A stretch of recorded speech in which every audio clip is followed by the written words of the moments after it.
समान अध्ययन GK GS के महारिवीजन के अंतर्गत 6 सब्जेक्ट का महारिवीजन करेंगे और रिवीजन बहुत ही व्यवस्थित ढंग से मैं आपको करवाने वाला हूं।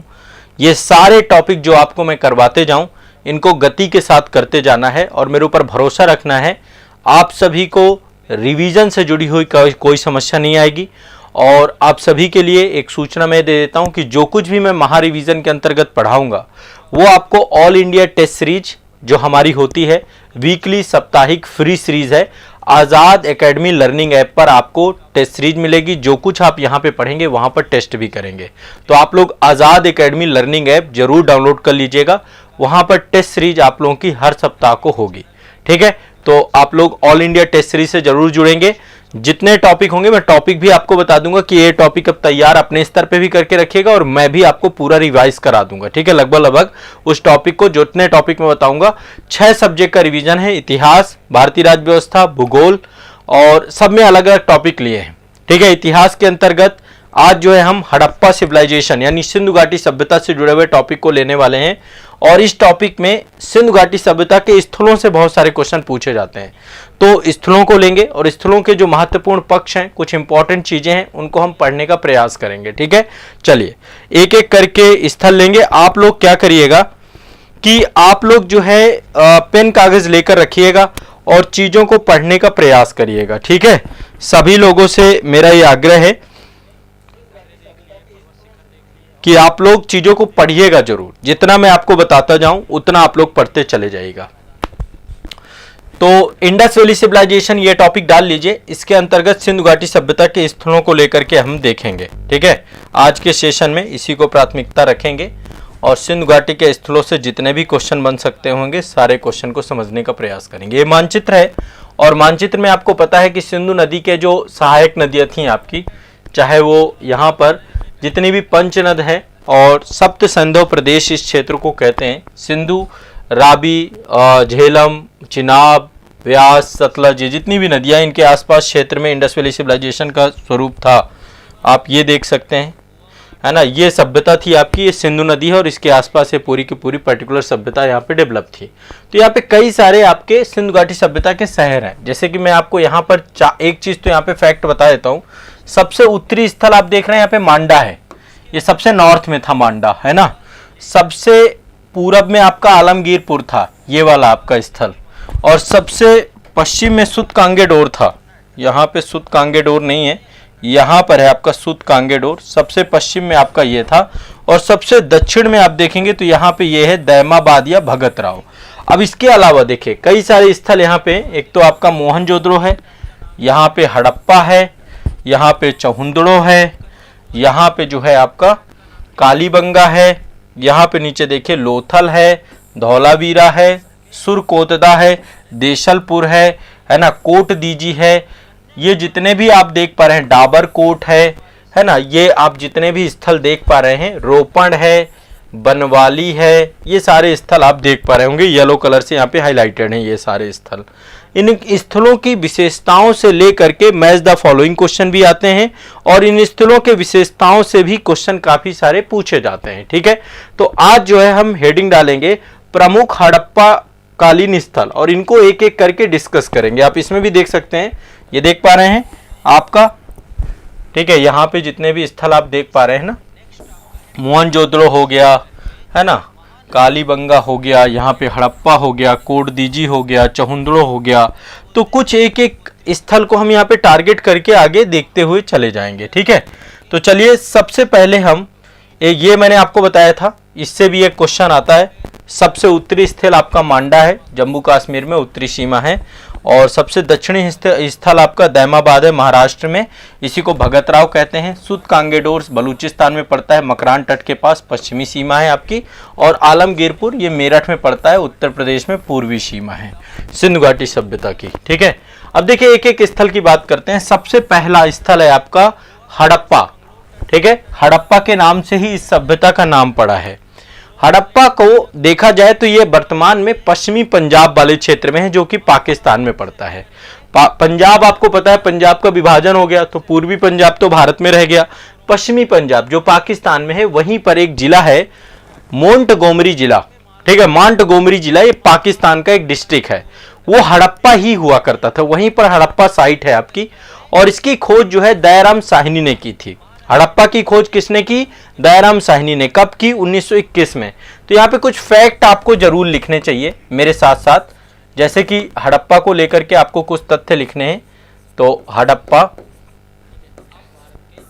ठीक है, 1921 में दयाराम साहनी हड़प्पा स्थल की खोज की 1921 में। ठीक है, मोंटगोमरी जिला पश्चिमी पंजाब पाकिस्तान में। ठीक है, अब यहां पे एक चीज ध्यान रखिएगा, जब भी खोजकर्ता पूछेगा, खोजकर्ता अलग है और उत्खनन अलग है। उत्खनन से लेकर के भी क्वेश्चन आ सकता है। एक तो इसके जिले के, इस एरिया के बारे में जानकारी किसने प्राप्त की? दयाराम साहनी ने। जो उत्खनन करता है, उत्खनन करने में कई सारे लोगों के नाम हैं। ठीक है, कई बार एक ही पर्सन उत्खनन करता होता है, कई बार एक से ज्यादा पर्सन हो सकते हैं।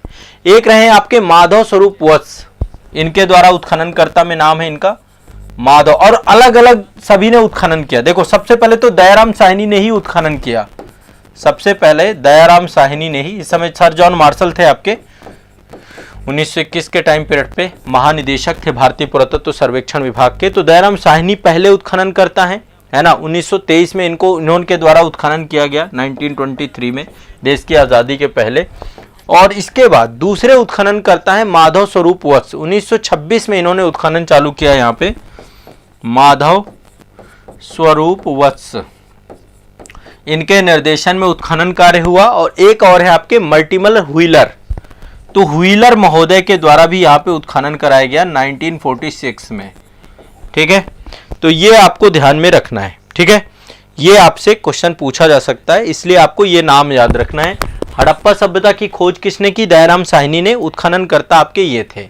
अब देखिए, देखा जाए तो हड़प्पा आपका रावी नदी के तट पर है। किसके तट पर है? रावी नदी के किनारे है। तो नदी ध्यान रखना है, यहां पे देखिए रावी नदी है ना, सिंधु की सहायक नदियां हैं। तो रावी नदी के किनारे आपका हड़प्पा पड़ता है। यहां पे ये है हड़प्पा, रावी नदी के किनारे आपका हड़प्पा पड़ता है। किसके किनारे पड़ता है? रावी नदी के बाएं तट पर है। कहां पर है? रावी नदी के बाएं तट पर। ठीक है, रावी नदी के बाएं तट पर आपका हड़प्पा अवस्थित है। रावी नदी के बाएं तट पर हड़प्पा अवस्थित है। अब यहां से हड़प्पा से बहुत सारी चीजें पाई गई हैं। क्या क्या चीजें पाई गई हैं यहां से हड़प्पा से? सबसे पहले तो यहां से श्रमिकों के आवास पाए गए हैं, यहां से अन्नागार पाए गए हैं, कई सारे अन्नागार, लगभग 11 से 12 बड़े बड़े अन्नागार, जहां पर जो है खाद्यान्न सामग्री को इकट्ठा किया जाता रहा होगा, ये लिख सकते हैं आप। तांबे की इक्का गाड़ी यहां से प्राप्त हुई है। बहुत सारे पारदर्शी वस्त्र प्राप्त हुए हैं। यहाँ पे पहने हुई, मतलब पारदर्शी वस्त्र पहने हुए एक मूर्ति प्राप्त हुई है। गरुड़ के चित्र प्राप्त हुए हैं, मछुआरों के चित्र प्राप्त हुए हैं, शंख प्राप्त हुए हैं, बैल प्राप्त हुए हैं, कांसे का जो है आपका दर्पण प्राप्त हुआ है, कांस्य दर्पण प्राप्त हुआ है, पत्थर के नटराज की मूर्ति प्राप्त हुई है। तो हड़प्पा से कई सारे तत्व पाए गए हैं। अब देखो यहाँ पे आप ध्यान रखें, मैं रिवीजन करा रहा हूं, मैं बार बार बोल रहा हूं। आप सोचें कि मैं यहाँ पे बहुत जो है आराम आपको कराऊंगा, मेरे पास इतना, आपको भी पता है रिवीजन हमें फास्ट ट्रैक ही करना होता है। तो हड़प्पा से काफी सारा जो है यहाँ से उत्खनन के परिणाम स्वरूप चीजें निकली हैं। श्रमिक आवास, अन्नागार, अन्नागार जरूर ध्यान रखिएगा, अन्नागार मैच द फॉलोइंग में पूछता है। तांबे की इक्का गाड़ी यहां से प्राप्त हुई है, पारदर्शी वस्त्र पहने एक मूर्ति प्राप्त हुई है, गरुड़ का चित्र प्राप्त हुआ है, मुद्राएं प्राप्त हुई है बहुत सारी, मछुआरे का चित्र प्राप्त हुआ है, शंख प्राप्त हुआ है, कांस्य दर्पण, कांसे का एक आपका दर्पण प्राप्त हुआ है, पत्थर की नटराज की मूर्ति प्राप्त हुई है। तो एक तो हड़प्पा से ये सारी चीजें पाई गई हैं। ठीक है, हड़प्पा के बाद दूसरा है मोहनजोदड़ो। दूसरा स्थल आपका कौन सा है? मोहनजोदड़ो। मोहनजोदड़ो भी पाकिस्तान में है। पाकिस्तान में एक जिला है जिसका नाम है लरकाना जिला, सिंध प्रांत में, सिंध प्रांत के अंतर्गत एक जिला है आपका लरकाना जिला। ठीक है, हड़प्पा कहां पर था? हड़प्पा आपका पश्चिमी पंजाब की प्रांत में मोंटगोमरी जिला में था, और मोहनजोदड़ो आपका लरकाना जिला, ये वहां पर सिंध प्रांत पड़ता है। ठीक है, तो मोहनजोदड़ो की खोज किसने की? राखल दास बनर्जी ने। ये सिंधु घाटी सभ्यता का देखा जाए तो सबसे विकसित जो है नगरों में से एक था मोहनजोदड़ो। ठीक है, मोहनजोदड़ो की खोज किसने की? राखल दास बनर्जी, इनके द्वारा की गई। दयाराम साहनी ने हड़प्पा की और राखल दास बनर्जी ने मोहनजोदड़ो की खोज की, ठीक है, राखल दास बनर्जी के द्वारा की गई, ठीक है। कब की गई? 1922 में। 1921 में हड़प्पा की खोज हुई, तभी इस सभ्यता का नाम हड़प्पा सभ्यता है, और राखल दास बनर्जी ने 1922 में इनकी खोज की, ठीक है। उत्खननकर्ता भी राखल दास बनर्जी हैं, ठीक है, और साथ में सर जॉन मार्शल हैं। तो उत्खनन का कार्य भी इन्होंने किया और जॉन मार्शल ने भी किया। जॉन मार्शल ने, सर जॉन मार्शल जो उस समय महानिदेशक थे, वो भी इससे जुड़े रहे। तो ये 2 पर्सन थे जो उन्होंने इसके उत्खनन का कार्य किया। खोजकर्ता राखलदास बनर्जी है, क्वेश्चन ध्यान रखिएगा। ये आपका सिंधु नदी के किनारे है। हड़प्पा किस नदी के किनारे है? सिंधु नदी के किनारे है। किस नदी के किनारे? सिंधु नदी के किनारे है। अब यहां से बहुत सारी चीजें प्राप्त हुई हैं, मतलब ये देख सकते हैं कि सिंधु घाटी सभ्यता में जो सबसे बड़े बड़े स्थापत्य पाए गए हैं वो आपके मोहनजोदड़ो में पाए गए, क्योंकि एक बड़ा नगर के तौर पे इसको जाना जा सकता है। हम इसको बड़े नगर के तौर पे इंगित करते हैं, मेंशन करते हैं, ठीक है। तो यदि हम मोहनजोदड़ो की बात करें तो मोहनजोदड़ो सिंधु नदी के किनारे है। यहां से बृहत स्नानागार प्राप्त हुआ है। क्या मिला है? बृहत स्नानागार। पुरोहितों का आवास प्राप्त हुआ है। महाविद्यालय जैसी संरचना प्राप्त हुई है। कांसे की नर्तकी की मूर्ति प्राप्त हुई है। दाढ़ी वाले पुजारी की मूर्ति प्राप्त हुई है, जिसको हम यहाँ के प्रशासक वर्ग के तौर पे भी देखते हैं। एक सींग वाले पशुओं की मुद्राएं प्राप्त हुई हैं, यानी यूनिकॉर्न की भी यहाँ पे मुद्राएं प्राप्त हुई हैं, ठीक है। मिट्टी की बनी बैलगाड़ी प्राप्त हुई है। स्वास्तिक चिन्ह प्राप्त हुआ है, ये ध्यान रखिएगा। स्वास्तिक चिन्ह, पीतल का बतख प्राप्त हुआ है। यहां से पीतल का बतख, यानी बतख के बारे में ये जानते थे। स्वास्तिक का चिन्ह प्राप्त हुआ है। शिलाजीत के बारे में इनको जानकारी थी। मिट्टी की बनी बैलगाड़ी के बारे में जानी थी। पशुओं द्वारा जो मुद्राएं प्राप्त हुई हैं, कई सारे यूनिकॉर्न पशुओं की मुद्राएं भी यहां से प्राप्त हुई हैं। कांसे की नर्तकी की मुद्रा प्राप्त हुई है। बृहद स्नानागार प्राप्त हुआ है। जो पुरोहित है उनके आवास प्राप्त हुए हैं। महाविद्यालय प्राप्त हुए, पुजारी की मूर्ति प्राप्त हुई है। कई सारी चीजें यहां से प्राप्त हुई हैं, ठीक है। तो ये मोहनजोदड़ो से जुड़ी हुई चीजें हैं जो आपको जाननी चाहिए। बृहद स्नानागार को लेकर के कई बार क्वेश्चन आपके पूछे जाते हैं, या जो आपके कांसे की नर्तकी है उसकी मूर्ति को लेकर के क्वेश्चन पूछते हैं, है ना। थोड़ा सा मंगोलाइट प्रकार की है, और हाथ में चूड़ियां एक हाथ में पहने हुई है, कमर पे जो है उसने, आपने देखा होगा बहुत ज्यादा एनसीईआरटी वगैरह में उसको लेकर के पूछा जाता है, ठीक है। स्वास्तिक भी प्राप्त हुआ है, ध्यान रखिएगा। स्वास्तिक का चिन्ह आज का नहीं है, ये इंडस वैली सिविलाइजेशन के लोग भी जानते थे। ऐसी जानकारी हमें प्राप्त होती है यहां से। एक और शहर देख लेते हैं, बाकी फिर बाकी बाद में देखेंगे। एक है आपका चहुंदड़ो। देखिए यहां पे, देखिए जहां पे मोहनजोदड़ो है ना सिंधु नदी के किनारे, तो इसके दाएं तट पर, सिंधु नदी के दाएं तट पर मोहनजोदड़ो है, बाएं तट पर आपका चहुंदड़ो है। चहुंदड़ो भी यहीं पर है, ठीक है। और हड़प्पा आपका रावी नदी के किनारे है, बाएं तट पर हड़प्पा है यहाँ पे। तो चहुंदड़ो के बारे में, चहुंदड़ो भी आपका सिंध प्रांत पाकिस्तान में है। सिंध प्रांत पाकिस्तान में है। इसकी खोज एनजी मजूमदार ने की। इसकी खोज किसने की? एनजी मजूमदार। एनजी मजूमदार के द्वारा चहुंदड़ो की खोज की गई, ठीक है। उत्खननकर्ता कौन है इसके? अर्नेस्ट मैके। खोज इसकी हुई 1931 में, और इसकी उत्खनन करना है अर्नेस्ट मैके महोदय। अर्नेस्ट मैके महोदय ने इसकी खोज की, ध्यान रखिएगा, चहुंदड़ो की। किसने? अर्नेस्ट मैके ने। कब की? 1935 में। 1935 में ये उत्खनन करता है, ठीक है। ये भी सिंधु नदी के किनारे है। चहुंदड़ो भी आपका सिंधु नदी के किनारे। चहुंदड़ो कहां पे? सिंधु नदी के किनारे, ठीक है। यहां से क्या क्या प्राप्त हुआ है? मनके बनाने का कारखाना मिला है। बिल्ली का पीछा करता हुआ एक कुत्ते के साक्ष्य मिले हैं, मतलब पंजे ऐसे मिले हैं, बिल्ली के पीछे कुत्ता के साक्ष्य प्राप्त हुए हैं। लिपस्टिक प्राप्त हुई है यहां से। कांसे के साक्ष्य प्राप्त हुए हैं। वक्राकार ईंट प्राप्त हुई है यहां से। कंघा मिला है। 3 घड़ियाल मिले हैं। 2 मछलियों के अंकन वाली मुद्रा मिली है। काजल तथा यहाँ पे पाउडर की भी प्राप्त हुई है।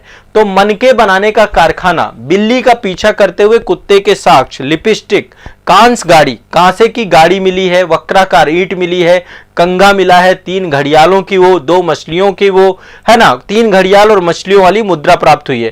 काजल व पाउडर प्राप्त हुआ, यानी कि कॉस्मेटिक प्रोडक्ट यहां से मिला है। तो ये 3 आपके सिंधु घाटी सभ्यता के शहर हो गए। एक तो मोहनजोदड़ो, दूसरा हड़प्पा और तीसरा चहुंदड़ो। आज के लिए इतना ही रखेंगे, लेकिन आने वाले समय पे हम पूरे के पूरे स्थलों को देखेंगे। क्वेश्चन देखो 3 प्रकार के बनते हैं यहां से। पहली चीज, कौन सा नगर किस नदी के किनारे अवस्थित है, ये आपको पता। हड़प्पा, रावी, मोहनजोदड़ो सिंधु, चौंदड़ो सिंधु, याद कर लो, रट लो। फिर इनके खोजकर्ता से क्वेश्चन पूछ लेता है कि कौन खोज करता है। और तीसरी चीज, कौन सी चीजें यहां से प्राप्त हुई हैं। ये तीन चीजें यदि आपको आती हैं तो इस तरीके के प्रश्न आप गलत नहीं करोगे, ये बात मेरी तरफ से आप लोग बांध लीजिए, ठीक है।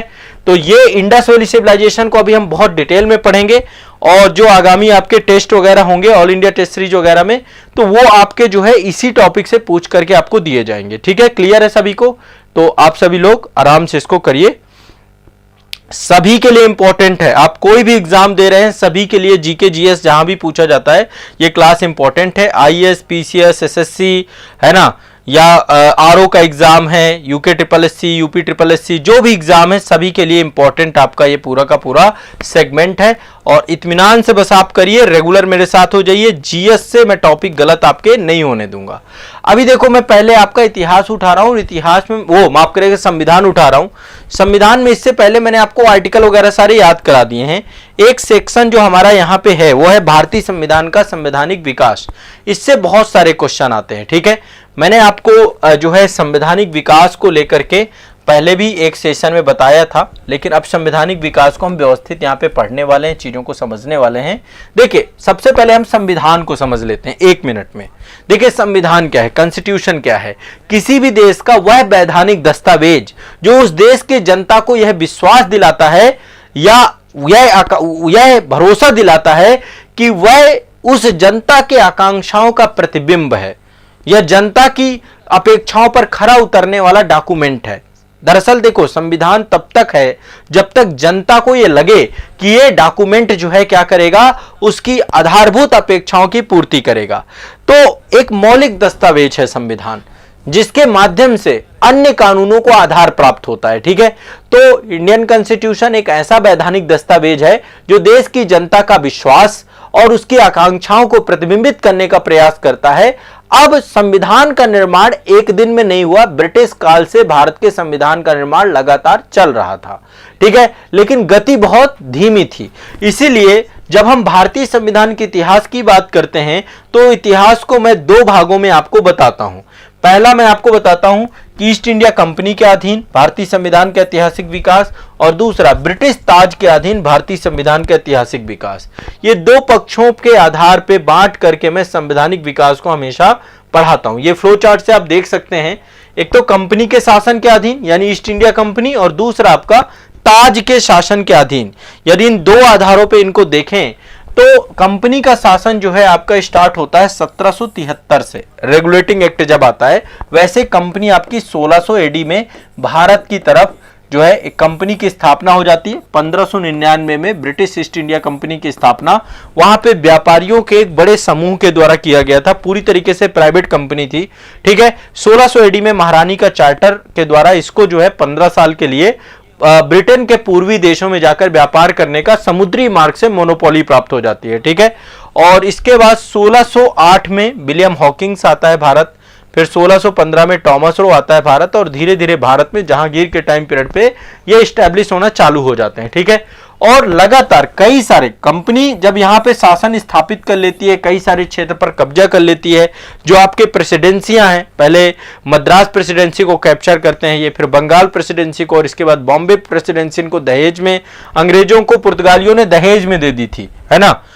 अंग्रेजों को पुर्तगालियों ने दहेज में, कैथरीन से शादी हुई थी ना पुर्तगाली राजकुमारी से, अंग्रेज की, चार्ल्स की, तो चार्ल्स, प्रिंस चार्ल्स की शादी हुई थी कैथरीन से, तो उसके कारण से पुर्तगालियों ने बंबई दहेज में दिया अंग्रेजों को, ब्रिटिश शासक को, और ब्रिटिश शासक ने मात्र 10 पाउंड में ईस्ट इंडिया कंपनी को क्या कर दिया, लीज में दे दिया, ठीक है। तो बंगाल, बिहार और वो माफ करेगा बंगाल, मद्रास और बंबई की प्रेसिडेंसी ये डेवलप करते हैं।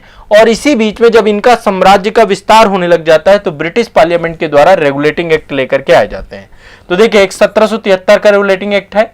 शुरुआत में देखिए, एक आपका 1600 एडी में आपका आया, 1600 के बाद 1609 में जो अधिनियम आया था, देखो 1600 के तहत 15 वर्षों के लिए व्यापार की मोनोपोली दी जाती है, 1609 में अनिश्चित काल के लिए दे दी जाती है कि आप जाइए और व्यापार करिए, इसके बाद क्योंकि अभी शुरुआती दौर था, और इसके बाद फिर आपकी अगली जो मोनोपोली आती है 1726 में, और इसके बाद देखिए ये सारे एक्ट बहुत इंपॉर्टेंट है।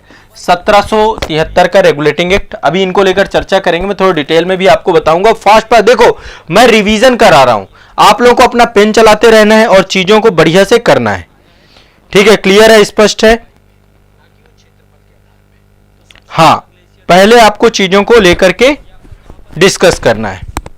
तो यहां पे देखिए 1773 का रेगुलेटिंग एक्ट है, 1781 का अमेंडिंग एक्ट है, 1784 का पिट्स इंडिया एक्ट है, फिर इसी दौरान कई सारे चार्टर एक्ट आए।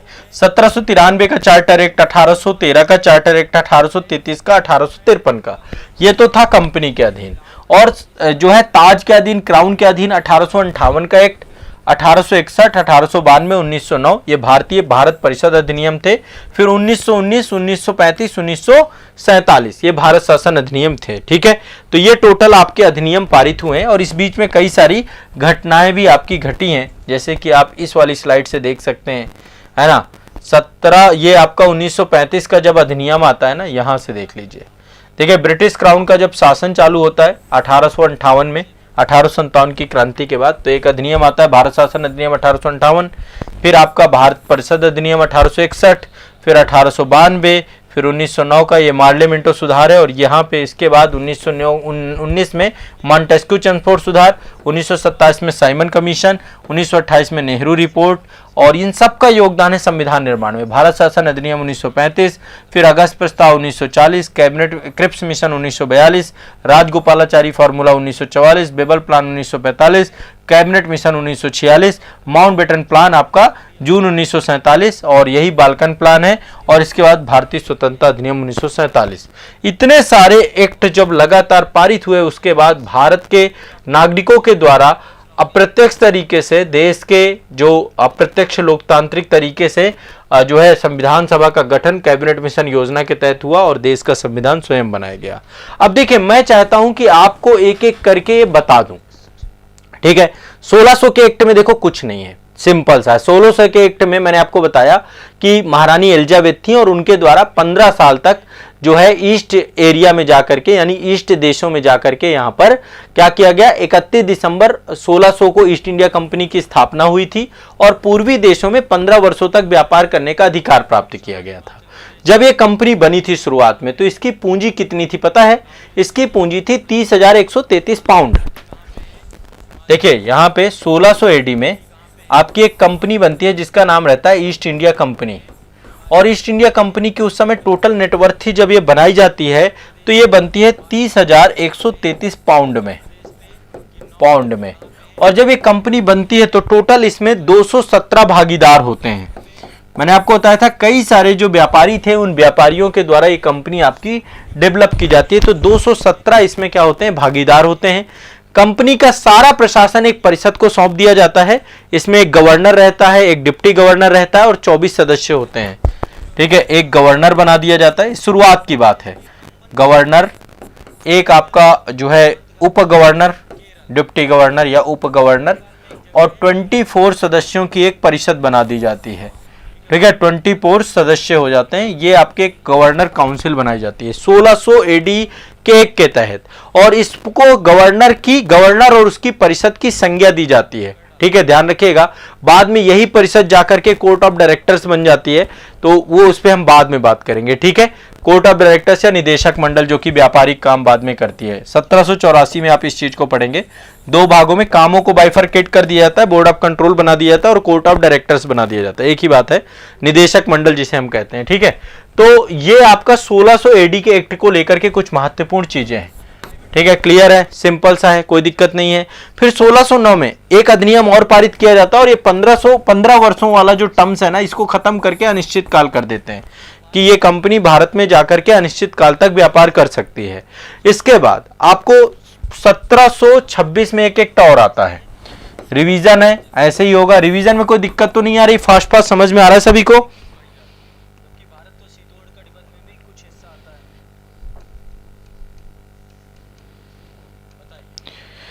एमपी भोपाल, आपका नाम क्या है? कह रहे हैं जय हिंद सर, पता नहीं मुझे आपसे पढ़कर गर्व होता है। जब मैं अपने स्कूल में पढ़ाता हूँ तो सब टीचर मेरी तारीफ करते हैं, बहुत याद आपको मेरे, मुझे कुछ याद नहीं है, हमारे गुरु जानो। अच्छा चलिए, बहुत बहुत थैंक यू, शुक्रिया। आपका नाम क्या है एक बार मुझे बताएं। पढ़ने में मन नहीं लग रहा बेटा, पढ़ाई तो करनी पड़ेगी। देखो बिना पढ़े कुछ हो नहीं सकता ना।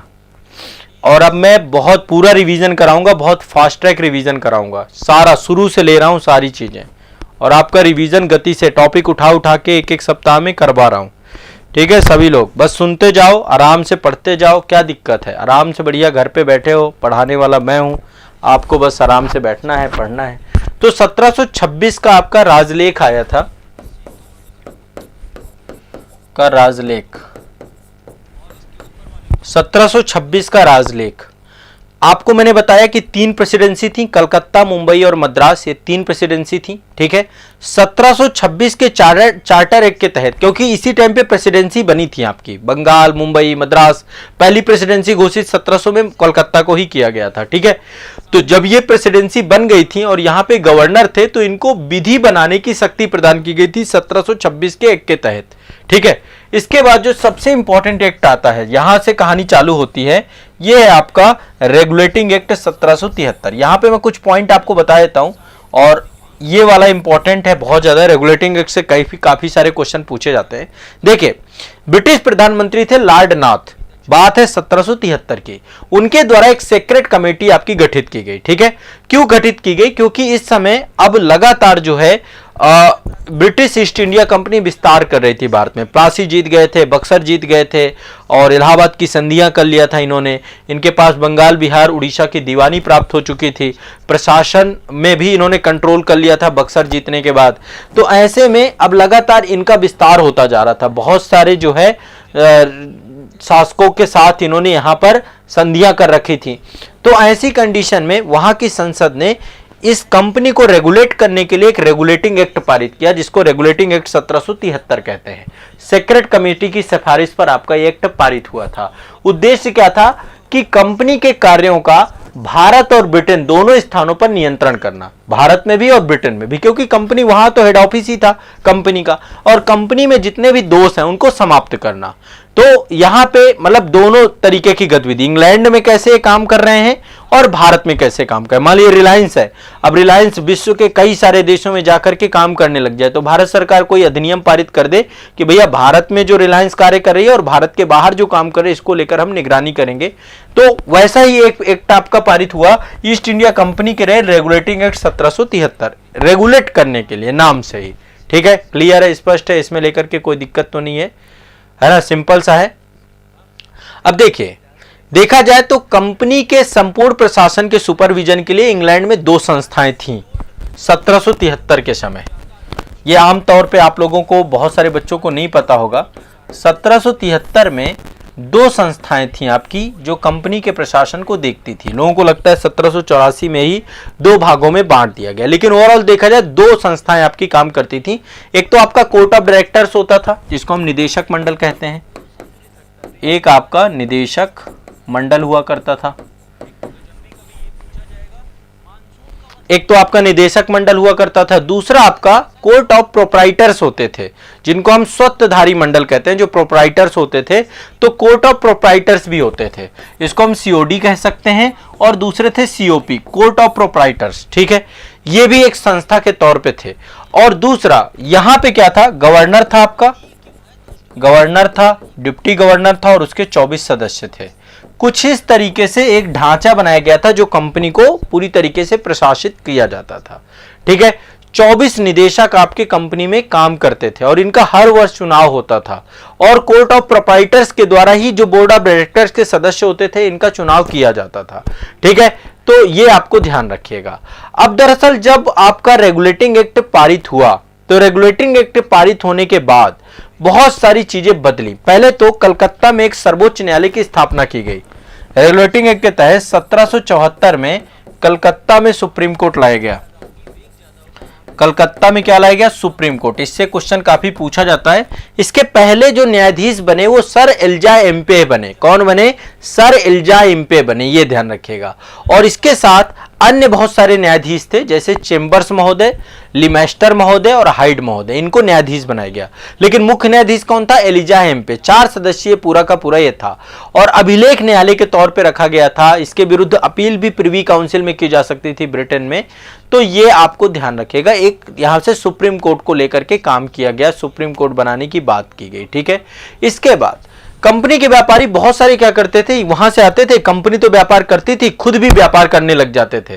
ठीक है, तो बिना लाइसेंस प्राप्त किए निजी व्यापार कोई नहीं कर सकता। भारतीय लोगों से उपहार और रिश्वत लेने को प्रतिबंधित करा दिया गया। क्यों? क्योंकि आपको पता है 1765 से लेकर 1772 तक का टाइम पीरियड लूट का काल था, लूट का काल था ये पूरा का पूरा। प्रोफेसर डाइसी ने यह बात बताई है, लूट का काल, क्योंकि इस समय इन्होंने उपहार के नाम पे, रिश्वत के नाम पे भारत से, राजाओं से बहुत पैसा लिया। ठीक है, तो ये खत्म कर दिया गया आपका 1773 के रिलेटिंग पे कि उपहार प्राप्त नहीं कर सकते। अभी आप लोगों को पता होगा सिविल सर्विसेज के लिए भी एक अधिनियम आया कि सिविल सर्विसेज के अधिकारी जितने भी हैं, आप सभी लोग कल के दिन चयनित होंगे, तो बिना सक्षम अधिकारी के, जो कि मुख्य सचिव स्तर का होगा, बिना उसकी जानकारी के आप कोई भी उपहार स्वीकार नहीं कर सकते। समझ रहे हैं आप लोग? ठीक है, तो ये आपका 1773 का रिलेटिंग एक्ट है। इंपॉर्टेंट चीज यहीं पर है आपका, और इसमें ज्यादा कुछ सोचने की जरूरत नहीं है। ठीक है, एक तो ये आपको ध्यान रखना है। अब यहां पे एक चीज ध्यान रखिएगा, रेगुलेटिंग एक्ट के बाद बंगाल के गवर्नर को बंगाल का गवर्नर जनरल बना दिया गया। बंगाल के गवर्नर का, बंगाल का जो गवर्नर था, इसको गवर्नर जनरल बना दिया गया। Governor general, governor general of Bengal बना दिया गया। ठीक है, बंगाल के गवर्नर को बंगाल का गवर्नर, तो इस समय वारेन हेस्टिंग था यहाँ पे। ठीक है, वारेन हेस्टिंग पहला गवर्नर जनरल बना। ठीक है, और इसके साथ इसके अंतर्गत क्या रख दिया गया? मद्रास और बंबई को रख दिया गया। मद्रास और बंबई को इसके अंतर्गत रख दिया गया, और इसकी कार्यकारिणी में 4 सदस्य रख दिए गए। गवर्नर जनरल प्लस कार्यकारिणी के 4 सदस्य। बाद में ये 4 सदस्य, और जो निर्णय होते थे वो डिसीजन से होते थे, निर्णय डिसीजन से होते थे। तो कई बार क्या होता था कि 3 सदस्य एक तरफ हो जाते थे, एक गवर्नर रहता था, इसको निर्णायक पद देने का भी अधिकार प्राप्त था, तो 1 + 1 मान लो 2 हो गए, तो 2/3 में ये 3 सदस्य ज्यादा भारी पड़ते थे गवर्नर जनरल पे। तो ऐसे में गवर्नर जनरल की शक्ति को प्रभावी करने के लिए बाद में अमेंडिंग एक्ट भी लाया गया, संशोधनात्मक अधिनियम भी लाया गया। ठीक है जी, चलो समझ में आता जा रहा है। ठीक है, तो ये था 1773 का रेगुलेटिंग एक्ट। ऐसे करके हम सारे एक्ट एक एक करके पढ़ेंगे। ठीक है, सारे एक्ट पढ़ेंगे और सारे एक्ट को लेकर के ही आगे आपसे प्रश्न पूछे जाएंगे। क्लियर है सभी को? मेन आपका यही था, और बाकी क्या आप सोचेंगे? ठीक है, इतना ही था और कुछ नहीं। ठीक, बाकी और इतना जान लीजिए कि भारतीय राजस्व की जानकारी, नागरिकों की जानकारी, सैन्य मामलों की जानकारी, ये ब्रिटिश सरकार को भी देना अनिवार्य कर दिया गया कि जो कोर्ट ऑफ डायरेक्टर्स होता था वो सारी जानकारी साझा करता था ब्रिटिश सरकार से कि भारत में क्या स्थिति चल रही है। ठीक है, तो ये ध्यान रखिएगा। इतने पॉइंट आपके यहाँ पर रेगुलेटिंग एक्ट से हो सकते हैं, और भी कुछ पक्ष हो सकते हैं। देखो, क्वेश्चन है किसी भी तरीके से बन सकता है, लेकिन आमतौर पर इसी प्रकार से क्वेश्चन अभी तक बने हैं।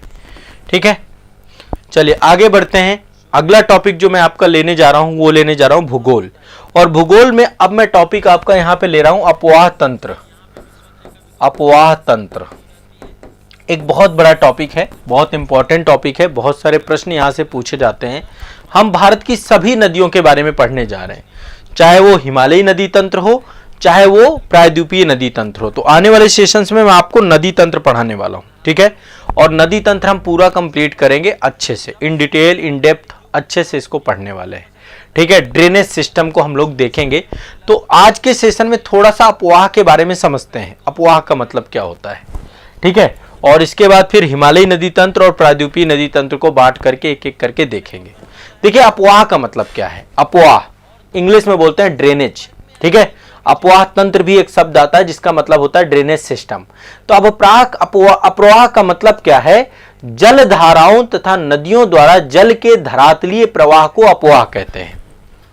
अपवाह के बारे में मैं आपको बता दूं, अपवाह का मतलब है कोई भी जल धारा हो, बड़ी जल धारा या कोई नदी हो, है ना, जलधारा या नदी का क्या है आपका धरातलीय प्रवाह। जब नदी लगातार प्रवाहित होती रहती है एक जगह से दूसरी जगह की तरफ, लगातार सतत गतिशील होती है, इसी को अपवाह कहा जाता है, इसी को प्रवाह कहा जाता है। यही है आपका, ठीक है। तो अपवाह क्या है, एक धरातलीय प्रवाह है। किसका धरातलीय प्रवाह है, जलधाराओं और नदियों का, इसको अपवाह कहते हैं। अब कोई नदी अकेले नहीं बहती है, कोई भी जलधारा अकेले नहीं बहती है, वो अपने साथ बहुत सारी जलधाराओं को साथ में लेकर बहती है, बहुत सारी नदियों को साथ में लेकर बहती है। इसी को अपवाह तंत्र कहते हैं, ठीक है, इसी को ड्रेनेज सिस्टम कहते हैं। अपवाह तंत्र में एक स्थान से कई सारी नदियां हो सकती हैं, यह भी ध्यान में रखिएगा, ठीक है। तो नदी अपने सहायक नदियों के साथ बहती है, इसी को ड्रेनेज बेसिन भी कहते हैं। जैसे मान लीजिए कोई भी नदी हो, मैं एक एग्जांपल के तौर पे यहां पे ले रहा हूं, मान लीजिए कोई नदी है, वो यहां से निकली और अपने साथ बहुत सारी सहायक नदियों को लेकर के बही, तो ये जो पूरा क्षेत्र है इसको बोलते हैं हम ड्रेनेज बेसिन, अपवाह बेसिन के तौर पे या अपवाह द्रोणी के तौर पे इसको संज्ञा देते हैं, अपवाह बेसिन। घरों में आपने बेसिन देखा होगा, थालानुमा आकृति होती है थोड़ा सा, तो नदी भी अपने अपवाह बेसिन में बहती है, ठीक है। एक अपवाह बेसिन दूसरे अपवाह बेसिन को अलग भी करता है। जैसे मान लीजिए दो नदियां हैं, ठीक है, यहां पे एक एग्जांपल के तौर पे देख सकते हैं। मान लीजिए एक नदी यहां पे ये है, ठीक है, तो इस नदी की यहां पे आपका इसका अपवाह बेसिन अलग है, इसका अपवाह बेसिन अलग है। तो दो नदियों के बीच में जो अपवाह बेसिन को अलग करता है या अपवाह द्रोणी को अलग करता है, ड्रेनेज ब्रेनिन को अलग करता है, ठीक है, ड्रेनेज बेसिन कहा जाता है। तो एक अपवाह द्रोणी को दूसरे अपवाह द्रोणी से अलग करने वाली सीमा को वाटर डिवाइडर कहते हैं या जल विभाजक कहते हैं।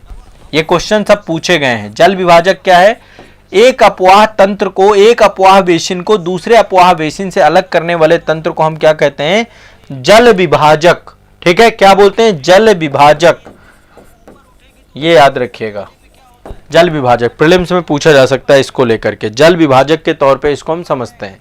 भारत देखो नदियों का देश है, बहुत सारी नदियां हैं, 4000 से ज्यादा बड़ी छोटी बड़ी सभी प्रकार की नदियां यहां पर पाई जाती हैं। और नदियों को दो भागों में विभाजित करते हैं। पहला है आपका हिमालयी नदी तंत्र, ये वाला जितना भी हिस्सा आप देख रहे हैं, तो यहां पर नदियों का एक तंत्र है, ठीक है। ये आप देखिए हिमालयी नदी तंत्र है, ये पूरा हिस्सा भारत का। एक हिस्सा तो यहाँ पे मैं कुछ मेंशन करता जाऊंगा, हिमालयी नदी तंत्र, ठीक है। यहाँ पर एक नदी तंत्र आपका, यहाँ पे 3 नदी तंत्र बड़े हैं हिमालयी नदी तंत्र पे और इनके सहायक नदियां हैं। पहला आपका सिंधु नदी तंत्र, सिंधु नदी तंत्र, दूसरा आपका गंगा नदी तंत्र। ये सभी नदियां अपने साथ बहुत सारी नदियों को लेकर बहती हैं। ब्रह्मपुत्र नदी तंत्र, या इसको हम सांगपो भी कह सकते हैं, जो भी नाम आप देना चाहें, तिब्बती नाम भी दे सकते हैं।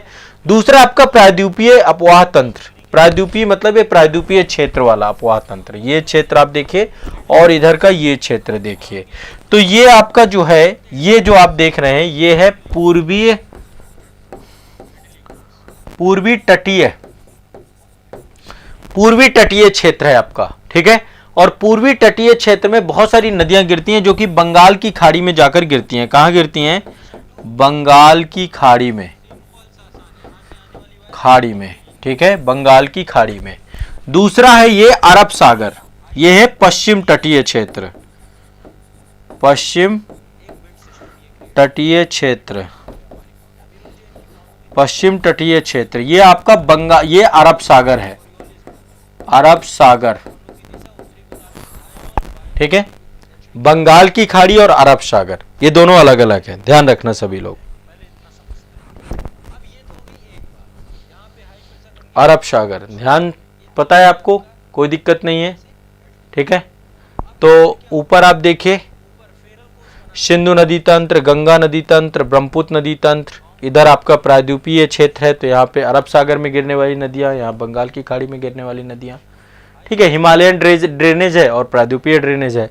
अब आने वाले सेशन पे एक एक करके ड्रेनेज उठाएंगे। पहले सिंधु उठा लिया, फिर गंगा उठा लिया, फिर ब्रह्मपुत्र उठा लिया, फिर इनको पढ़ा दिया और बहुत तेजी से मैं आपको पूरा रिवाइज करके खत्म करा दूंगा, ठीक है। अब यहाँ पे एक चीज बता देता हूं, भारत के अपवाह तंत्र की कुल टोटल 77% नदियां बंगाल की खाड़ी में जल गिराती हैं। यदि हम भारत के कुल अपवाह तंत्र की बात करें तो 77% नदियां और पानी बंगाल की खाड़ी में जाके गिरता है, 77% पानी, यानी कि अरब सागर में कितना पानी जाता है? 23%। 23%। कोई भी नदी का लक्ष्य एक ही है, समंदर से जाकर मिलना, या छोटी नदी बड़ी नदी से जाके मिलती है, फिर बड़ी नदी जाकर समंदर से मिलती है। तो 77% पानी, ये फैक्ट है, ध्यान रखिएगा। भारतीय अपोहा तंत्र का कुल अपोहा क्षेत्र लगभग 77% हिस्सा बंगाल की खाड़ी में जल विसर्जित होता है और 23% हिस्सा अरब सागर में जल विसर्जित होता है। इसमें गलती मत करिएगा, ठीक है? इससे बहुत सारे क्वेश्चन बनते हैं आपके।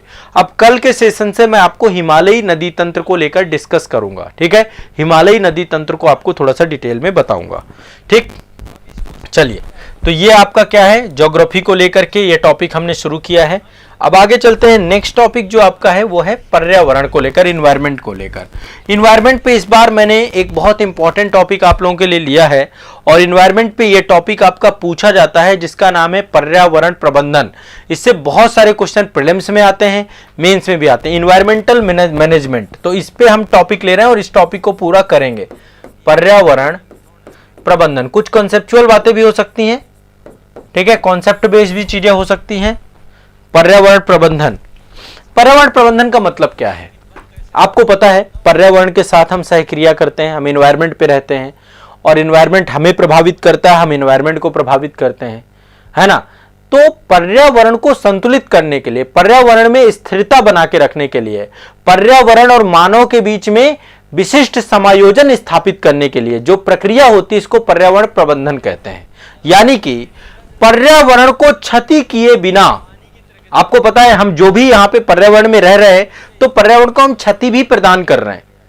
तो पर्यावरण को क्षति किए बिना मानव क्रियाओं को संपादित करना, यह पर्यावरण के साथ समायोजन कहलाता है। समझ रहे मेरी बात को? पर्यावरण को क्षति किए बिना, और इसी से आपका आगे चल के समावेशी विकास भी जुड़ जाता है कि हमें एक ऐसा डेवलपमेंट करना है जो सब तक पहुंचे और एक ऐसा डेवलपमेंट करना है जो सब हमेशा बना रहे, सतत विकास भी यहां से जुड़ जाता है, ठीक है? तो पर्यावरण का मतलब क्या है? देखो यहां पे पहले मैं पर्यावरण प्रबंधन शब्द आपको समझाना चाह रहा हूं। बहुत सिंपल सा है कि पर्यावरण में रहने वाले मानव या कोई भी जीव जंतु उसके द्वारा बिना पर्यावरण को क्षति पहुंचाए बिना, खासकर मानव, है ना, मानव के द्वारा जिस तरीके से डेवलपमेंट का काम किया गया है, आप बताइए कोई अन्य जीव जंतु थोड़ा ना इस तरीके का डेवलपमेंट का, वो ज्यादा ज्यादा अपना बिल बना लेता है, रहने का आवास क्षेत्र बना लेता है।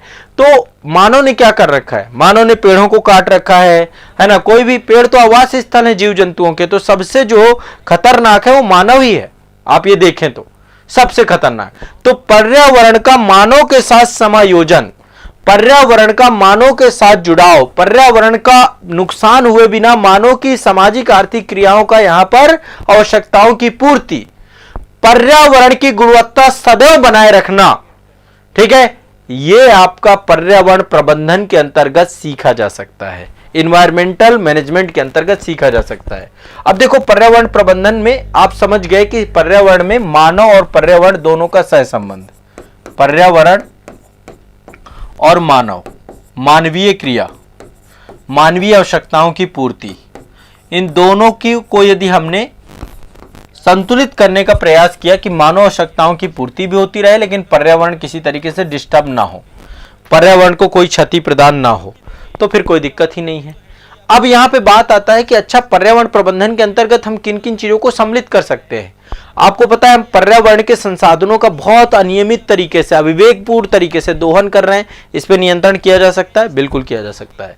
तो पहली बात, जो हम अनियंत्रित दोहन कर रहे हैं उसको नियंत्रित कर दे, पर्यावरण और मानव की क्रिया पे संयोजन हो जाएगा। दूसरा, जो पर्यावरण के तत्व हैं, जैविक तत्व, अजैविक तत्व, इनकी सुरक्षा करना, जैव विविधता के क्षरण को रोकना, प्रदूषण के उत्सर्जन को कम करना, पर्यावरणीय तत्वों की गुणवत्ता में वृद्धि करना, पर्यावरणीय जागरूकता फैलाना, पर्यावरणीय शिक्षा फैलाना, पर्यावरणीय चेतना फैलाना, समझ रहे हैं? और पर्यावरण प्रबंधन से जुड़े हुए जितने भी प्रतिफल हैं उनका समय समय पर निरीक्षण करना, उस पर सुधार करना, उसका अध्ययन करना, उस पर अनुसंधान करना। ये जब हम सारे कार्य करते हैं तो पर्यावरण प्रबंधन का कार्य होता है। समझ रहे हैं? इन्वायरमेंटल मैनेजमेंट के बारे में समझ गए सभी लोग? इन्वायरमेंटल मैनेजमेंट क्या है? पर्यावरण और मानवीय क्रिया के बीच में सह संबंध स्थापित करने का प्रयास। किसी को कोई दिक्कत है क्या? कोई दिक्कत नहीं है, होना भी नहीं चाहिए, ठीक है? तो पर्यावरण प्रबंधन से क्वेश्चन आपका पूछता है। तो हमें क्या करना है, पर्यावरण में रहते हुए मानव की इस प्रकार की, देखिए विकास कार्य है, डेवलपमेंट है, तो ये डेवलपमेंट पर्यावरण को किसी तरीके से प्रभावित ना करे। अब इस चैप्टर में कई सारी चीजें हैं, ठीक है, उन सभी चीजों को हम धीरे धीरे डिस्कस करेंगे। यदि देखो पर्यावरण के साथ मानव की क्रियाएं यदि हों, ठीक है, एग्जैक्टली मैं इसको एक ग्राफ के माध्यम से आपको समझाऊंगा। जैसे पर्यावरण है, एक ग्राफ के माध्यम से, यहां लिए पर्यावरण है ना, इधर मानव है, मानव होगा तो निश्चित तौर पे मानव की क्रियाएं होंगी,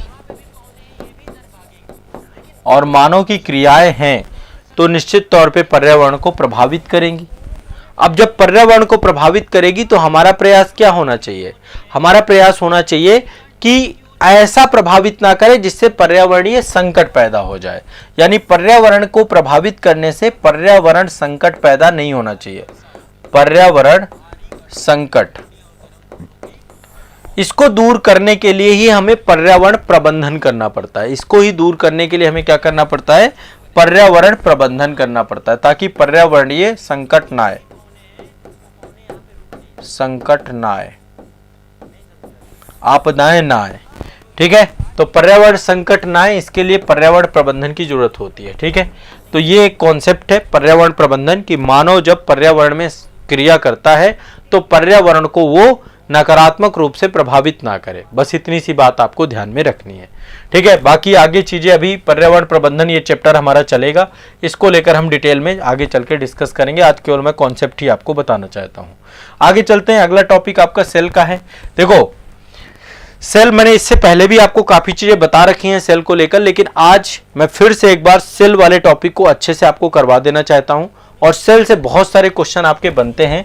तो पहले आज एक ग्राफ बनाएंगे सेल को लेकर के, इसके बाद सेल से जुड़े हुए एक एक पक्ष को लेकर हम डिटेल में पढ़ेंगे। देखिए सेल में जो आपको पता है, चाहे वो पादप हो चाहे वो जंतु हो, उसके आधारभूत इकाई है सेल ही है, सेल से ही मिलकर के हम बने हैं। आप इतना बड़ा मेरा ढांचा देख रहे हैं ना, यह ढांचा का जो मूलभूत इकाई है वो मेरी कोशिका है, एक सेल है ना, और वही सेल जब लगातार जो है उसी सेल का ही लगातार परिणाम है हमारे शारीरिक वृद्धि, हमारे शरीर की। तो हर एक व्यक्ति का जो आधारभूत इकाई है वो कोशिका ही है, हर एक जीव जंतु की आधारभूत इकाई क्या है, कोशिका, हर एक पादप की आधारभूत इकाई क्या है, कोशिका है। तो कोशिका दो प्रकार की होती है, एक आप यहां पर देख पा रहे होंगे, ये आपकी पादप कोशिका है और ये आपकी जंतु कोशिका है, ये मैंने आपको पहले भी बताया था। अब यहां पे एक ग्राफ बनाऊंगा कि कोशिका में क्या क्या चीजें पाई जाती है और कोशिका से किस तरीके के क्वेश्चन आपके बनते हैं। तो सबसे पहले ऊपर हेडिंग यहां पे डालेंगे कोशिका, कोशिका, ठीक है। अब कोशिका जो आपका है, इसके एक बार सेल को लेकर के देखिए, आमतौर पे देखें तो सेल के तीन भागों में इसका विभाजन कर सकते हैं, ठीक है। क्या है तीन भाग, सबसे पहली चीजें यहां पर सेल वाल, कई सारे, जैसे जो पादप कोशिका है वहां पे कोशिका भित्ति पाई जाती है, क्या पाई जाती है, कोशिका भित्ति, सेल वाल। वैसे एक सेशन में मैं इसको लेकर के बता चुका हूं, लेकिन आने वाले सेशन पे एक बार फिर से आपका रिवाइज करा दूंगा। दूसरे नंबर पे है जीव द्रव्य, जीव द्रव्य, ठीक है। तीसरा नंबर, इसको प्रोटोप्लाज्म बोलते हैं, एक तो सेल वाल है, दूसरा प्रोटोप्लाज्म है, और तीसरा आपका रिक्तिकाएं भी पाई जाती हैं, रिक्तिकाएं पाई जाती हैं, रिक्तिकाएं ये भी आपका पादप कोशिका में ही पाई जाती हैं, जंतु कोशिका में नहीं पाई जाती हैं। तो कोशिका भित्ति है ना, कोशिका भित्ति जो आपकी है, ठीक है, इसी में ये आपका जो है पादप कोशिका में है, पादप कोशिका, और जो रिक्तिकाएं हैं ये भी आपकी पादप कोशिका में है। अब जो जीव द्रव्य है आपका प्रोटोप्लाज्म है, ये दोनों में पाया जाता है, पादप में भी पाया जाता है, जंतु में भी पाया जाता है, बट इसमें दो चीजें होती हैं। एक होता है साइटोप्लाज्म, जिसको हम कोशिका द्रव्य कहते हैं, जीव द्रव्य के अंदर ही आपका कोशिका द्रव्य, कोशिका द्रव्य साइटोप्लाज्म, और दूसरा आपका होता है केंद्रक यानी न्यूक्लियस, केंद्रक, न्यूक्लियस। यदि हम साइटोप्लाज्म की बात करें तो साइटोप्लाज्म पे कई सारे सक्रिय कोशिकांग होते हैं जो कि मेटाबॉलिज्म करते हैं। इसमें क्या होता है, कई सारे सक्रिय कोशिकांग होते हैं, सक्रिय कोशिकांग होते हैं, ठीक है। कई सारे सक्रिय कोशिकांग जो मेटाबॉलिज्म करते हैं, क्या क्या हो सकते हैं, ये आपको इनको हम एक एक करके आने वाले समय पे पढ़ेंगे। जैसे कि मैं कुछ यहां पे लिखता जा रहा हूं, जैसे कि आपके लाइसोसोम, लाइसोसोम, ठीक है। और क्या होता है, राइबोसोम्स, राइबोसोम्स, लाइसोसोम्स होता है, राइबोसोम्स होता है, लवक होते हैं, है ना। लवक कई प्रकार के होते हैं और लवक ही कारण है जिसके कारण से, जैसे पौधों में हरित लवक पाया जाता है और वर्डी लवक होते हैं, अवर्डी लवक होते हैं। कई सारी चीजें कलरफुल होती है, जैसे टमाटर का कलर है ना, तो टमाटर में वर्डी लवक पाया जाता है ना, वो मैं पढ़ाऊंगा आपको, ठीक है। माइटोकॉन्ड्रिया आपका पाया जाता है, माइटोकॉन्ड्रिया। इन सब से क्वेश्चन आपके सिंपल सिंपल बनते हैं, ठीक है। इसको पावर हाउस बोलते हैं ना, कोशिका का पावर हाउस।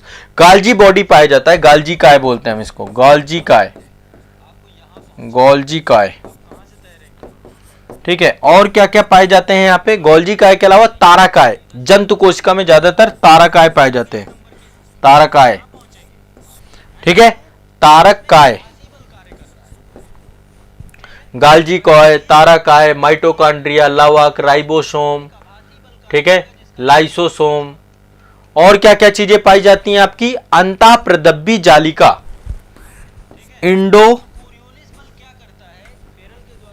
अंतःप्रदब्बी जालिका, अंतःप्रदब्बी जालिका, ये सब आपको मैं दिखाऊंगा बाद में, जब एक एक करके आपको पढ़ाऊंगा तो एक एक करके आप देखेंगे। यहां पे मानचित्र में देखिए, ये आपके कोशिका के कई सारे अंग हैं, है ना। प्लाज्मा मेम्ब्रेन पाई जाती है आपकी, लाइसोसोम आपका पाया जाता है, तारकाय जिसको हम सेंट्रीओल कहते हैं, न्यूक्लियस पाया जाता है आपका, ठीक है, गाल्जी बॉडी पाया जाता है, गाल्जी काय जिसे बोलते हैं, ये माइटोकॉन्ड्रिया आपका, वैक्यूल्स है, रिक्तिकाएं पाई जाती हैं, है ना। इंडोप्लाज्मिक रेटिकुलम, इसको अंतःप्रदब्बी जालिका बोलते हैं इंडोप्लाज्मिक रेटिकुलम के तौर पे, ठीक है। तो ये सारे तत्व पाए जाते हैं आपके, ठीक है, अलग अलग तत्व हैं, इनको लेकर के हमारा एक डिटेल में चर्चा होगी। सब सक्रिय कोशिकांग हैं और इन सब से सेपरेट सेपरेट क्वेश्चन आपके बनते हैं, ठीक है।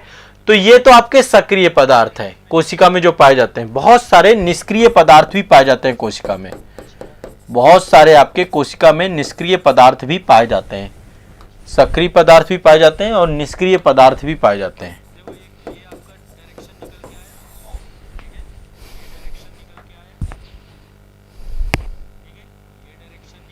हाँ, ये क्लास रेगुलर है, कंटिन्यूअस है, 7 बजे क्लास आपकी रहती है, आप लोग इस क्लास में रहें, रेगुलर डेली क्लास है ये। हाँ, आरओ वाले बच्चे भी इस क्लास में रहें। 6 के 6 सब्जेक्ट जो आपके जीके जीएस के हैं उनका रिवीजन यहाँ पे हो रहा है। जीके जीएस जहां भी आता है ये बेस्ट क्लास आपकी होने वाली है जीको जीएस को लेकर के। आप रहिए, अपने मित्रों को रखिए, बताइए और इसका आनंद लीजिए, ठीक है। बाकी मेरे ऊपर छोड़ दीजिए, ठीक है। तो ये आपको मैंने अभी इतना बता दिया सक्रिय कोशिका। कल मैं एक बार इस पूरे ग्राफ को भर दूंगा, निष्क्रिय भी पढ़ा दूंगा और इसके बाद केंद्रक के बारे में भी कुछ चर्चा हो जाएगी। और आपका जो है केंद्रक के अलावा जो है एक और है ना आपका यहाँ पे, हाँ, रिक्तिकाएं, रिक्तिकाओं को लेकर के। तो कल ये ग्राफ हम पूरा रेडी करेंगे और इसके बाद फिर हम प्रॉपर एक एक जो है संरचना के बारे में बहुत फास्ट रैपिड रिवीजन करेंगे, ठीक है। अब चलते हैं नेक्स्ट, अगला सब्जेक्ट है आपका अर्थव्यवस्था। देखो, अर्थव्यवस्था में जो मैंने आपका टॉपिक लिया है ये भी बहुत शानदार टॉपिक है और आपके अर्थव्यवस्था से भी जुड़ा हुआ है, मेंस में भी इससे बहुत सारे क्वेश्चन आते हैं। ये आपका इंफ्रास्ट्रक्चर, आधारिक संरचना या आधारभूत संरचना, आधारभूत संरचना या इसी को हम बेसिक इंफ्रास्ट्रक्चर बोलते हैं आपका। आधारिक संरचना, आधारभूत संरचना, basic infrastructure, multi dimensional of infrastructure, कुछ भी आप इसको कह सकते हैं, ठीक है। देखिए, कोई भी कंट्री होगी, अब ये पूरा एक चैप्टर है आपका, इसके कई सारे मल्टी डायमेंशन ऑफ इंफ्रास्ट्रक्चर ये चैप्टर है आपका। इसमें इंफ्रास्ट्रक्चर को लेकर के कई सारे पक्ष हैं, उन सबको लेकर डिस्कस करेंगे। कोई भी देश की अर्थव्यवस्था आपके उस देश के इंफ्रास्ट्रक्चर पर ही जो है पूरी तरीके से जुड़ी होती है। किसी भी देश का आर्थिक विकास वहां की आधारिक संरचना पर ही जुड़ा हुआ है। जैसी वहां पे आधारिक संरचना होगी वैसे उस देश का आर्थिक विकास होगा, समझ रहे हैं। यदि उच्च आर्थिक समृद्धि चाहिए तो हमें क्या करना पड़ेगा, आर्थिक संरचना, आधारिक संरचना पे काम करना पड़ेगा, समझ रहे हैं। तो आधारिक संरचना सबसे महत्वपूर्ण संरचना में से एक है। आधारिक संरचना आपका जो है किसी भी देश के औद्योगिक इंफ्रास्ट्रक्चर को बढ़ाएगी, आपके एग्रीकल्चर इंफ्रास्ट्रक्चर को, जो भी इंफ्रास्ट्रक्चर होगा, औद्योगिक उत्पादन बढ़ेगा और कृषि का उत्पादन बढ़ेगा, घरेलू और विदेशी व्यापार बढ़ेगा, वाणिज्य बढ़ेगा, क्षेत्र बढ़ेगा, सहयोगी जितनी भी सेवाएं वो सारी बढ़ेंगी। तो अच्छा बात यह है कि अच्छा आधारभूत संरचनाओं में आता क्या क्या है, आधारभूत संरचना में इंफ्रास्ट्रक्चर में क्या क्या चीजें आती है। इंफ्रास्ट्रक्चर बहुत ब्रॉड सब्जेक्ट है ना, बहुत विस्तृत अवधारणा है। इसमें एक तो ट्रांसपोर्टेशन के सारे जितने भी पक्ष हैं, चाहे रोड्स हो, एयरपोर्ट हो, पोर्ट हो, रेलवे हो, एनर्जी हो, यूटिलिटी से जितनी भी जुड़ी हुई चीजें हैं, आपका एजुकेशन हो, हेल्थ केयर हो, सोशल वेलफेयर हो, ये सब कुछ आती हैं। यहां तक कि वर्तमान में इंटरनेट, गैस पाइपलाइन, दूर संचार सुविधाएं, स्कूल, कॉलेज, हवाई अड्डे, बस अड्डे, बांध, बिजली घर, तेल, gas pipeline, optical fibre cable, ये जितना कुछ सब आधारभूत संरचनाओं के अंतर्गत आता है। किसी देश की शिक्षा व्यवस्था कैसी है, किसी देश में अस्पताल कैसे हैं, साफ सफाई की व्यवस्था कैसी है, स्वच्छता की व्यवस्था कैसी है, पेयजल की व्यवस्था कैसी है, बैंक की व्यवस्था कैसी है, बीमा की व्यवस्था कैसी है, वित्तीय संस्थान कैसे हैं, मुद्रा प्रणाली कैसी है, ये जितनी भी चीजें हैं सब इंफ्रास्ट्रक्चर में जुड़ी होती हैं। इनका प्रत्यक्ष प्रभाव पड़ता है हमारे देश की अर्थव्यवस्था कैसी रहेगी, हमारे देश में सर्विसेज कैसी रहेंगी, वस्तुओं और सेवाओं का उत्पादन कैसा होगा, इसका डायरेक्ट इंपैक्ट पड़ता है। समझ रहे हैं बात को। तो हमारे देश में इंफ्रास्ट्रक्चर कैसा है, इसको हमें समझने का प्रयास करेंगे।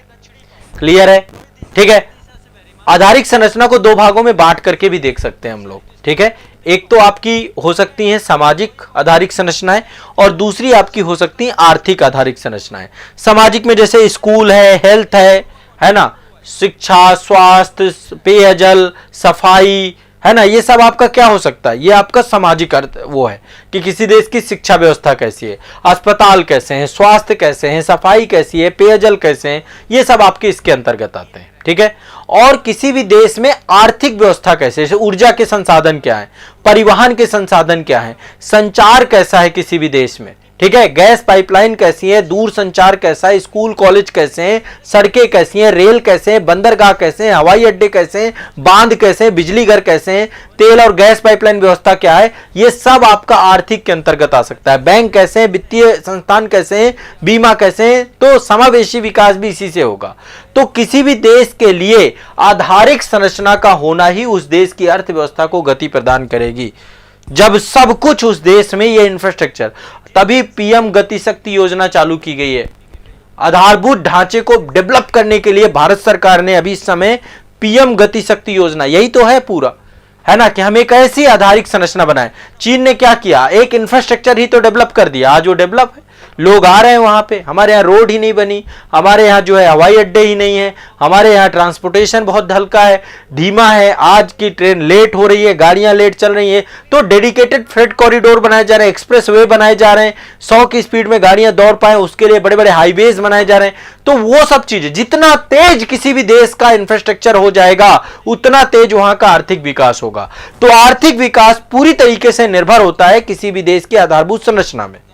समझ रहे हैं बात को, क्लियर है सभी को, ठीक है।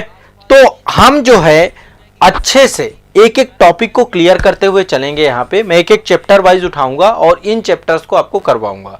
तो अर्थव्यवस्था का एक टॉपिक ये रहेगा। आज के लिए इतना ही रखेंगे, आगे भी इसको लेकर के कंटिन्यू करेंगे। अब आप सभी का काम है कि आप सभी मेरे साथ जुड़े रहें और जितना पढ़ाता जाऊं इसको रिवीजन करते जाएं, है ना। जितना पढ़ाता जाऊं सेशन को एक बार दो बार और देख लिया करिए, बाकी इत्मीनान से पढ़िए। मैं आपके साथ हूं, एग्जाम तक आपके साथ रहूंगा, आपको कोई परीक्षा में हम बहुत बेस्ट करेंगे, बहुत बढ़िया करेंगे, ये हमारा पूरा प्रयास रहेगा, ठीक है। चलिए।